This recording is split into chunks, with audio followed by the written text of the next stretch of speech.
अस्सलाम वालेकुम। मैं मोहम्मद उसामा खालिद।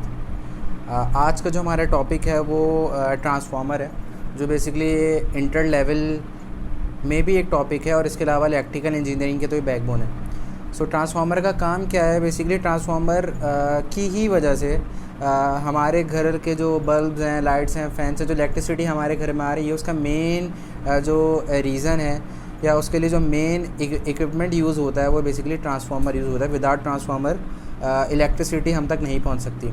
तो मैं ये कह सकता हूँ कि जनरेशन से लेकर डिस्ट्रीब्यूशन तक, यानी जहाँ पे इलेक्ट्रिसिटी जनरेट हो रही है और जहाँ पे हमारे पास डिस्ट्रीब्यूट हो रही है इलेक्ट्रिसिटी, तो जनरेशन से डिस्ट्रीब्यूशन तक ट्रांसफार्मर ही हैं जिनकी बेसिस पर इलेक्ट्रिसिटी जनरेट होने के बाद आगे ट्रांसमिट होती है और डिस्ट्रीब्यूट होती है। तो आज का हमारा टॉपिक ही ट्रांसफार्मर है। ये टॉपिक स्टार्ट करने से पहले जो लोग नए इस चैनल पर आएँ तो काइंडली इस चैनल को सब्सक्राइब ज़रूर कीजिएगा और बेल आइकन को प्रेस ज़रूर कीजिएगा ताकि हर नई आने वाली वीडियो से आप लोग अपडेटेड रहें। तो ट्रांसफार्मर एक टॉपिक तो बहुत ही ह्यूज टॉपिक है। तो हम लोग जो आज डिस्कस करने जा रहे हैं वो बेसिकली ट्रांसफार्मर की बेसिक डेफिनेशन डिस्कस करने जा रहे हैं। इसके साथ साथ स्टेप अप ट्रांसफार्मर और स्टेप डाउन ट्रांसफार्मर की और इनके अंदर वोल्टेजेस का, करंट और नंबर ऑफ़ टर्न्स का क्राइटेरिया क्या क्या होता है, बेसिकली हम लोग इससे रिलेटेड आज डिस्कशन करने जा रहे हैं। तो बेसिकली व्हाट इज़ ट्रांसफार्मर? तो ट्रांसफार्मर एक ऐसी स्टैटिक डिवाइस है जो पावर को through out the process constant रखती है। ट्रांसफार्मर के अंदर बेसिकली दो साइड्स होती हैं, एक प्राइमरी साइड होती है और एक सेकेंडरी साइड होती है। वो डिपेंड करता है हमारे ऊपर। जैसे मेरे पास ये एक ट्रांसफार्मर है। इस ट्रांसफार्मर को अगर आप गौर से देखें, अच्छा, ट्रांसफार्मर की दो टाइप्स होती हैं। ट्रांसफार्मर की दो टाइप्स कौन सी होती हैं? एक शेल टाइप होती है और एक कोर टाइप होती है। तो कोर टाइप ट्रांसफार्मर जो होता है वो बेसिकली आउटसाइड वाइंडिंग होती है और इनसाइड कोर होती है, जो हमारा कोर टाइप ट्रांसफार्मर होता है। और जो शेल टाइप ट्रांसफार्मर होता है उसके आउटसाइड कोर होती है और इनसाइड वाइंडिंग होती है, जैसे कि ये है। अब इसके अंदर दो साइड्स होती हैं, प्राइमरी साइड और सेकेंडरी साइड। अगर मेरा स्टेप अप ट्रांसफार्मर है, स्टेप अप से क्लियर है कि कोई चीज़ वो बढ़ा रहा है, अप कर रहा है, तो स्टेप अप ट्रांसफार्मर आप ये समझ लेंगे with the reference of voltage है कि अगर मैं बोल रहा हूँ step up transformer, it means वो वोल्टेज को राइज़ कर रहा है। कितना राइज़ कर रहा है? According to our desired conditions, कि हम लोग कितना वोल्टेज चाह रहे हैं बढ़ाना। फॉर एग्जांपल मेरे पास 220 वोल्ट आ रहा है, तो अगर यहाँ से 220 वोल्ट आ रहा है तो ये मेरी हो गई प्राइमरी साइड, ठीक है। अगर इस साइड से मेरे पास 220 वोल्ट आ रहा है तो ये मेरी हो गई प्राइमरी साइड। और यहाँ पे मैं चाह रहा हूँ मुझे 440 वोल्ट मिले। तो देखें, आ कम रहा है, यहाँ से जो ट्रांसमिट हो रहा है, जो मुझ तक पहुँच रहा है वो ज़्यादा पहुँच रहा है। तो ये स्टेप अप ट्रांसफार्मर हुआ। मैं चाह रहा हूँ मुझे 440 वोल्ट्स मिले, तो ये मेरा स्टेप अप ट्रांसफार्मर हो गया कि प्राइमरी में मुझे कम वोल्टेज मिल रहा है और मैं जो इससे जो आउटपुट ले रहा हूँ वो मैं 440 वोल्ट्स ले रहा हूँ, ज़्यादा वोल्टेज ले रहा हूँ। अच्छा, जैसे मैंने आपको स्टार्ट में बताया कि ये एक स्टैटिक डिवाइस है जो through out the process power को कांस्टेंट रखती है। अच्छा, अगर मैं बात करूं स्टेप अप ट्रांसफार्मर की, तो अगर प्राइमरी साइड पे वोल्टेज कम है तो करंट ज़्यादा होगा, और अगर सेकेंडरी साइड पे वोल्टेज ज़्यादा है तो करंट कम होगा। क्यों? क्योंकि P इक्वल टू VI होता है। अगर पावर कांस्टेंट है, इसका मतलब ये है कि वोल्टेज अगर बढ़ रहा है तो करंट को लाजमी कम होना पड़ेगा। जैसे फॉर एग्जांपल मेरे पास पावर का फॉर्मूला VI, अगर वोल्टेज मेरे पास फॉर एग्जांपल 220 वोल्ट है और ऐसे ही मैं जस्ट एग्जांपल बोल रहा हूँ, जैसे मेरे पास 0.5 एम्पियर करंट आ रहा है, ऐसी एक एग्जांपल है, जस्ट एन एग्जांपल। तो मेरे पास जो उसका रिज़ल्ट आएगा वो 110 वाट आएगा, पावर जो मेरे पास आएगी। तो ये मैं प्राइमरी साइड की बात कर रहा हूँ। और अगर मैं सेकेंडरी साइड की बात करूँ तो मेरा जो आउटपुट है वो तो मुझे 110 ही रखना है, क्योंकि ट्रांसफार्मर की तो डेफिनेशन ही है कि इसके अंदर पावर कांस्टेंट रहती है। तो 110 कैसे रखूँगा? अगर मैंने बताया कि मुझे चाहिए 440 वोल्टेज, तो मेरा जो करंट होगा वो 0.25 एम्पियर होगा, क्योंकि मुझे रिज़ल्ट जो चाहिए वो तो 110 ही चाहिए।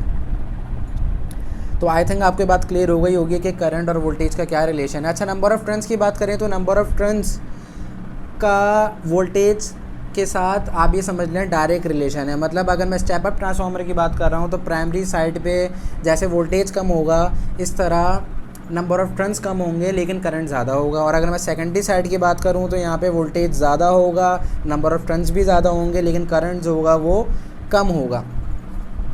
तो ये अगर मैं स्टेप अप ट्रांसफार्मर की बात करूँ तो मैं यहाँ ये लिख सकता हूँ कि Vp is less than Vs और Vs is greater than Vp, और इसी तरह Ns is greater than Np, और इसी तरह Is is less than Ip। तो आई थिंक आपके तीनों एक्सप्रेशंस क्लियर हो गए होंगे कि किस तरीके से आए हैं। अच्छा, अगर मैं पावर की बात करूँ तो अगर मैं सेकेंडरी साइड की पावर की बात कर रहा हूँ तो PS equal to VS IS, और अगर मैं प्राइमरी साइड की पावर की बात कर रहा हूँ तो VP IP। इसके साथ अगर मैं एफिशिएंसी की बात करूँ तो एफिशिएंसी का फॉर्मूला होता है पावर आउटपुट ट्रांसफार्मर की अगर बात करूँ और over power input multiply by 100। और अगर मैं फॉर्मूला ड्राइव करना चाहूँ तो VS IS divide by VP IP multiply by 100। और इस तरह कुछ फॉर्मूले और आपको दिखे होंगे वहाँ पे, जैसे VS over VP equals to NS over NP।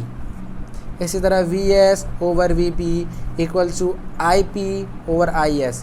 Basically ओलेट है ना, इन्वर्स रिलेशन है ना वोल्टेज और करंट का। इस तरह नंबर ऑफ़ टर्न्स और करंट का भी इन्वर्स ही रिलेशन है। इसलिए अगर यहाँ पे आप सेकेंडरी साइड ऊपर रख रहे हैं तो यहाँ पे आपको यहाँ पे IP आएगा और IS आएगा। तो अगर आप लोग यहाँ पे सेकेंडरी साइड ऊपर रख रहे हैं वोल्टेज की तो आपको करंट की प्राइमरी साइड ऊपर रखनी पड़ेगी, क्योंकि इन्वर्स इन लोग का रिलेशन है। और अगर आप फॉर एग्जांपल प्राइमरी साइड ऊपर रख रहे हैं, मैं इस फॉर्मूले को ऐसा भी लिख सकता हूँ VP over VS equal to IS over IP। तो इसकी प्राइमरी साइड नीचे होगी करंट की, और अगर आप वोल्टेज की प्राइमरी साइड को ऊपर रख रहे हैं तो ये हमारी बेसिकली बेसिक्स थी। अच्छा, अगर मैं स्टेप डाउन ट्रांसफार्मर की बात करूँ फॉर एग्जांपल तो स्टेप डाउन ट्रांसफार्मर के अंदर क्या होगा, तो जैसे ये मेरी प्राइमरी साइड है और ये मेरी सेकेंडरी साइड है। तो वोल्टेज मेरे पास ज़्यादा होगा प्राइमरी पे और मुझे चाहिए होगा कम वोल्टेज, ठीक है ना। अगर मैं स्टेप डाउन ट्रांसफार्मर की बात करूँ तो वोल्टेज यानी VP is greater than VS, सही है ना। प्राइमरी वोल्टेज पे वोल्टेज ज़्यादा होगा, प्राइमरी साइड पे वोल्टेज ज़्यादा होगा और सेकेंडरी साइड पे वोल्टेज कम होगा, ठीक है जी। इसी तरह करंट की बात करूँ तो करंट प्राइमरी साइड पे कम होगा, सेकेंडरी साइड पे ज़्यादा होगा। तो ये हमारी डिस्कशन हो गई ट्रांसफार्मर से रिलेटेड, और इतनी ही डिस्कशन इंटर के अंदर की गई है, बल्कि मैंने इंटर के लेवल से थोड़ी ज़्यादा ही कर दिया। और इलेक्ट्रिकल इंजीनियरिंग के लिए तो बहुत ही मेन टॉपिक है। तो होपफुली आपको ये वीडियो पसंद आई होगी। तो काइंडली अगर आपको ये वीडियो पसंद आई है तो इस चैनल को ज़रूर सब्सक्राइब करें और ज़्यादा से ज़्यादा अपने फ्रेंड्स के अंदर शेयर करें। इसके साथ साथ हम लोग इंटर से रिलेटेड और इलेक्ट्रिकल इंजीनियरिंग से रिलेटेड मुख्तलिफ टॉपिक्स डिस्कस करते रहेंगे। जैसे मैंने प्रीवियसली मैथ्स के ऊपर डिस्कशन करी थी, डेरिवेटिव्स के टॉपिक को कंप्लीट किया, मैंने आज ट्रांसफार्मर को कंप्लीट किया। इस तरह इंटर और इलेक्ट्रिकल इंजीनियरिंग से रिलेटेड जो टॉपिक्स होंगे इंशाल्लाह हम लोग उसको डिस्कस करते रहेंगे। तो काइंडली आप लोग अपने फ्रेंड्स में भी इस चैनल को शेयर करें और ख़ुद भी सब्सक्राइब कीजिए, ताकि आप लोग कोई टॉपिक मिस ना करें जो आप लोगों की फील्ड से या आप लोगों के लेवल से रिलेटेड हो। Thank you. अस्सलाम वालेकुम।